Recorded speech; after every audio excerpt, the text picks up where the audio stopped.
ओम शांति। 16 जनवरी 2024 की मधुर महावाक्य। मीठे बच्चे, यहाँ तुम बनवाहा में हो। अच्छा अच्छा पहनना खाना यह शौक तुम बच्चों में नहीं होना चाहिए। पढ़ाई और कैरेक्टर पर पूरा पूरा ध्यान दो। प्रश्न, ज्ञान रत्नों से सदा भरपूर रहने का साधन क्या है? उत्तर, दान। जितना जितना दूसरों को दान करेंगे उतना स्वयं भरपूर रहेंगे। सयाने वो हो जो सुनकर धारण करे और फिर दूसरों को दान करे। बुद्धि रूपी झोली में अगर छेद होगा तो बह जाएगा, धारणा नहीं होगी। इसलिए कायदे अनुसार पढ़ाई पढ़नी है। 5 विकारों से दूर रहना है। रूप बसंत बनना है। ओम शांति। रूहानी बाप रूहानी बच्चों को समझाते हैं। रूहानी बाप भी कर्मेंद्रियों से बोलते हैं। रूहानी बच्चे भी कर्मेंद्रियों से सुनते हैं। यह है नई बात।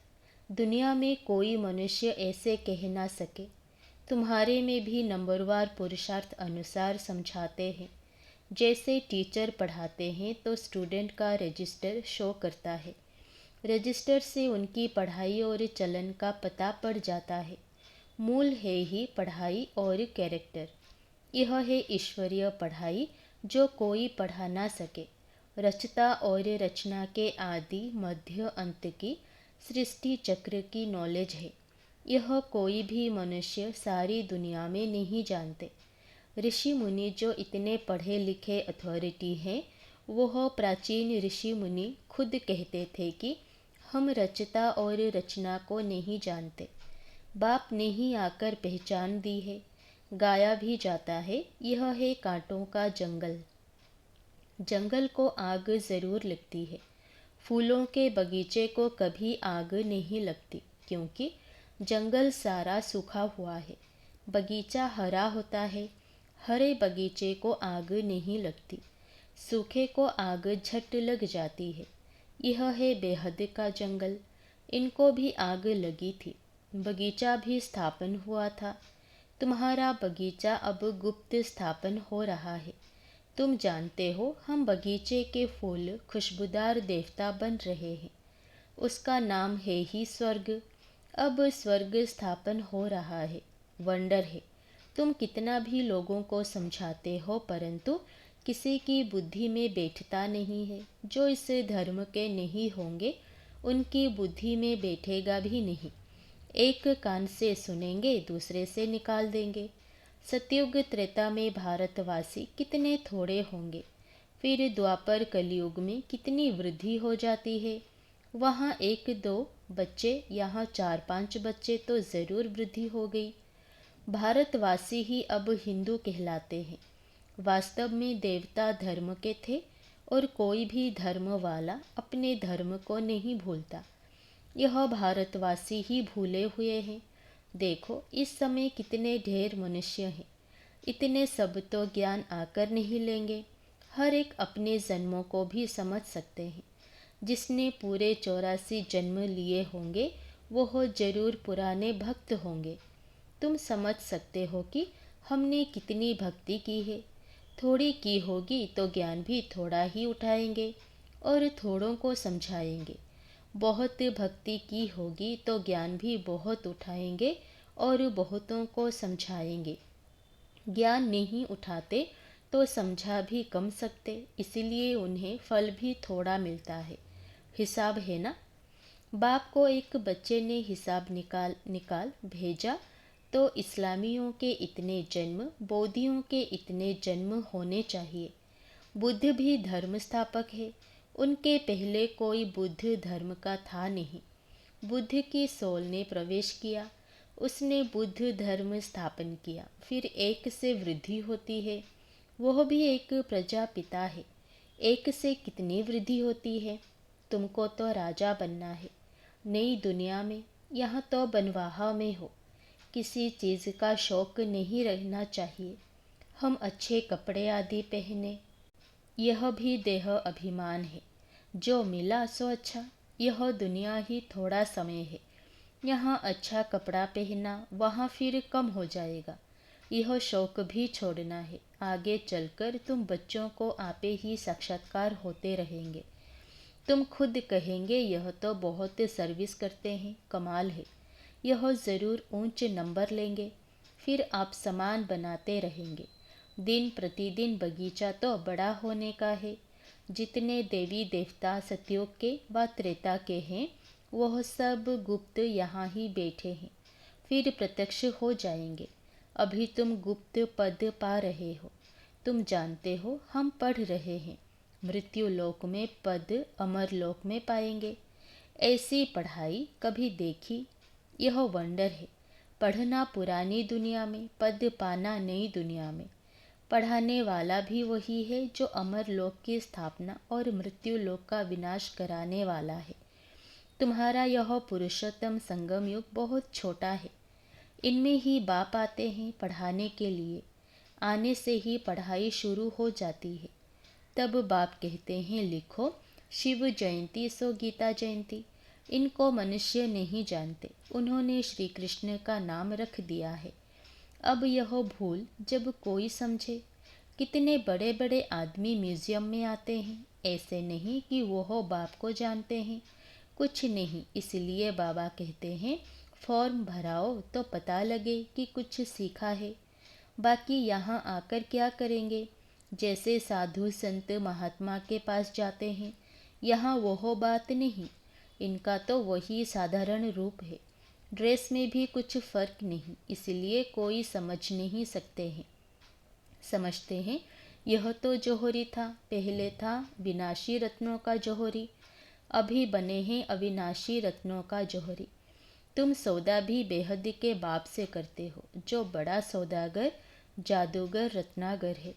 तो हर एक अपने को समझे कि हम रूप बसंत है।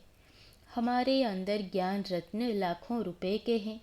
इन ज्ञान रत्नों से तुम पारस बुद्धि बन जाते हो। यह भी समझने की बात है। कोई अच्छे सयाने हैं जो इन बातों को धारण करते हैं।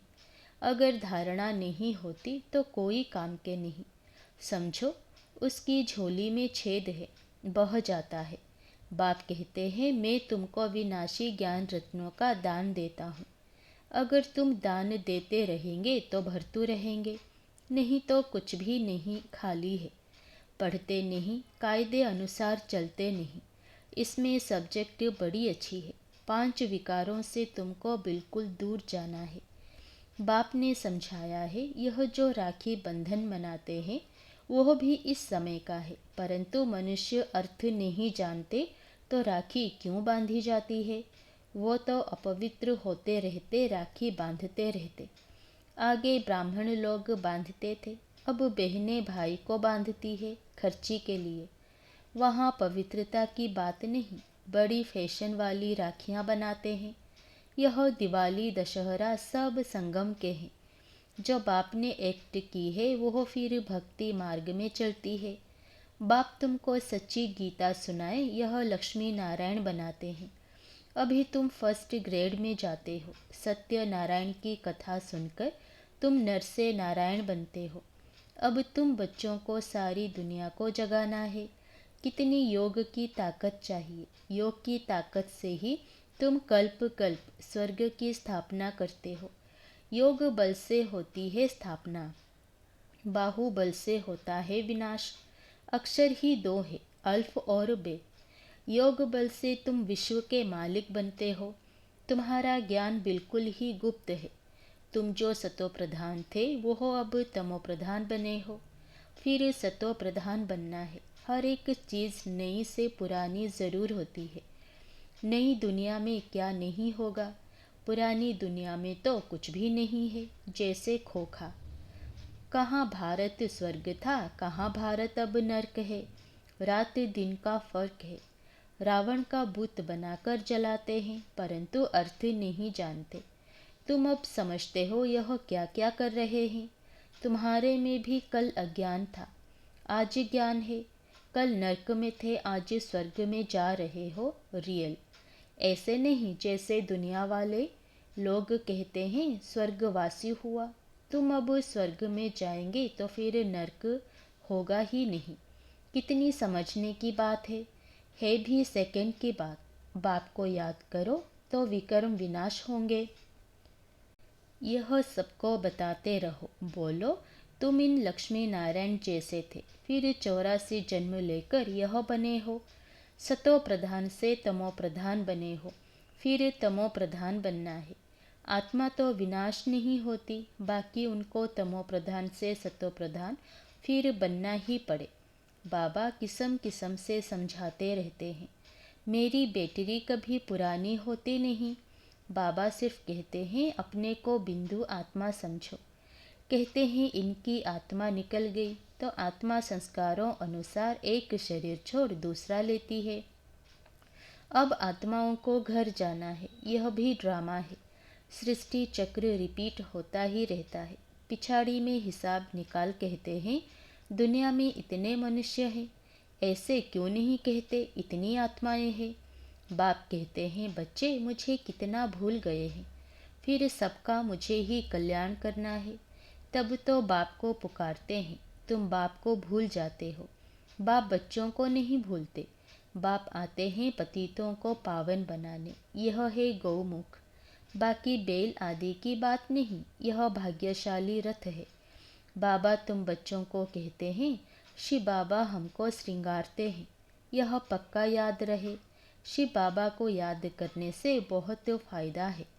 बाबा हमें इनके द्वारा व ब्रह्मा द्वारा पढ़ाते हैं, तो इनको नहीं याद करना है। सद्गुरु एक शिव बाबा है, उस पर तुम्हें बलिहार जाना है। यह भी उन पर बलिहार गया ना। बाप कहते हैं मामे कम याद करो। बच्चे जाते हैं सतयुगी फूलों की दुनिया में, फिर कांटों में मोह क्यों होना चाहिए। 63 जन्म तो भक्ति मार्ग के शास्त्र पढ़ते पूजा करते आए हो। तुमने पूजा भी पहले शिव बाबा की, तब तो सोमनाथ का मंदिर बनाया है। मंदिर तो सभी राजाओं के घर में थे, कितने हीरे जवाहरात थे। पीछे आकर चढ़ाई की, एक मंदिर से कितना सोना आदि ले गए। तुम ऐसे धनवान विश्व के मालिक बनते हो। यह धनवान थे, विश्व के मालिक थे, परंतु इनके राज्य को कितना समय हो गया है कोई को पता नहीं है। बाप कहते हैं 5000 वर्ष हुए, 2500 वर्ष राज्य किया, बाकी 2500 वर्ष में इतने मठ पंथ आदि वृद्धि को पाते हैं। तुम बच्चों को बहुत खुशी होनी चाहिए कि हमको बेहद का बाप पढ़ाते हैं। अथह मिल्कियत मिलती है। दिखाते हैं सागर से देवता निकले, रत्नों की थालियां भर कर आए। अब तुमको ज्ञान रत्नों की थालियां भर भर कर मिलती है। बाप तो ज्ञान का सागर है। कोई अच्छी रीति थाली भरते हैं, कोई की बह जाती है। जो अच्छी रीति पढ़ेंगे पढ़ाएंगे वो ज़रूर अच्छा धनवान बनेंगे। राजधानी स्थापन हो रही है, यह ड्रामा में नूंद है। जो अच्छी रीति पढ़ते हैं उनको ही स्कॉलरशिप मिलती है। यह है ईश्वरीय स्कॉलरशिप, अविनाशी। वह है विनाशी। सीढ़ी बड़ी वंडरफुल है। 84 जन्मों की कहानी है ना। बाप कहते हैं सीढ़ी की इतनी बड़ी ट्रांसलाइट बनाओ जो दूर से बिल्कुल साफ दिखाई दे। मनुष्य देखकर वंडर खाएंगे, फिर तुम्हारा नाम भी वाला होता जाएगा। अभी जो फेरी पहनकर व चक्र लगाकर जाते हैं वह पिछाड़ी में आएंगे। 2-4 बार फेरी पहनी, तकदीर में होगा तो जम जाएंगे। क्षमा तो एक ही है, कहाँ जाएंगे। बच्चों को बहुत मीठा बनना है। मीठा तब बनेंगे जब योग में रहेंगे। योग से ही कशिश होगी। जब तक कट व जंक नहीं निकली होगी तो किसी को कशिश भी नहीं होगी। यह सीढ़ी का राज सब आत्माओं को बताना है। धीरे धीरे नंबरवार सब जानते जाएंगे। यह है ड्रामा। वर्ल्ड की हिस्ट्री ज्योग्राफी रिपीट होती रहती है। जिसने यह समझाया उसको याद करना चाहिए ना। बाप को ओमिनी प्रेजेंट कहते हैं, लेकिन वहाँ तो ओमिनी प्रेजेंट है माया। यहाँ है बाप, क्योंकि सेकंड में आ सकता है। तुमको समझना चाहिए कि बाबा इसमें बैठा ही है। करन करावन हार है ना, करता भी है कराता भी है। बच्चों को डायरेक्शन देते हैं, खुद भी करते रहते हैं। क्या कर सकते हैं क्या नहीं कर सकते हैं इस शरीर में, वो हो हिसाब करो। बाबा खाते नहीं, वासना लेते हैं। अच्छा। मीठे मीठे सिकिलधे बच्चों प्रति माता पिता बाप दादा का याद प्यार और गुड मॉर्निंग। रूहानी बाप की रूहानी बच्चों को नमस्ते। धारणा के लिए मुख्य सार। पहला, रूप बसंत बन अपनी बुद्धि रूपी झोली अविनाशी ज्ञान रत्नों से सदा भरपूर रखनी है। बुद्धि रूपी झोली में कोई छेद ना हो, ज्ञान रत्न धारण कर दूसरों को दान करना है। दूसरा, स्कॉलरशिप लेने के लिए पढ़ाई अच्छी तरह पढ़नी है। पूरा बनवाहा में रहना है। किसी भी प्रकार का शौक नहीं रखना है। खुशबूदार फूल बनकर दूसरों को बनाना है। वरदान, बातों रूपी बादलों को देख घबराने के बजाय सेकंड में क्रॉस करने वाले सिद्धि स्वरूप भवो। कई बच्चे शास्त्रवादियों की तरह बात बनाने में बहुत होशियार हैं। ऐसी बातें बनाते हैं जो सुनते ही बाप को भी हंसी आ जाती है, लेकिन दूसरे प्रभावित हो जाते हैं। यह अनेक प्रकार की व्यर्थ बातें व्यर्थ रजिस्टर का रोल बनाती रहती है। इसीलिए इससे तीव्र उड़ान भरो, इनोसेंट बनो। बाप को देखो, बातों को नहीं। यह बातें ही बादल हैं। इन्हें सेकंड में क्रॉस करने की विधि से सिद्धि स्वरूप बनो। स्लोगन, किसी भी बात में क्वेश्चन मार्क उठाना अर्थात व्यर्थ का खाता प्रारंभ होना। अव्यक्ति साइलेंस द्वारा डबल लाइट फरिश्ता स्थिति का अनुभव करो। अब अपने दिल की शुभ भावनाएं अन्य आत्माओं तक पहुंचाओ। साइलेंस की शक्ति को प्रत्यक्ष करो। हर एक ब्राह्मण बच्चे में यह साइलेंस की शक्ति है। सिर्फ इस शक्ति को मन से तन से इमर्ज करो। एक सेकंड में मन के संकल्पों को एकाग्र कर लो, तब फरिश्ते रूप द्वारा वायुमंडल में साइलेंस की शक्ति के प्रकंपन फैला सकेंगे। अच्छा, ओम शांति।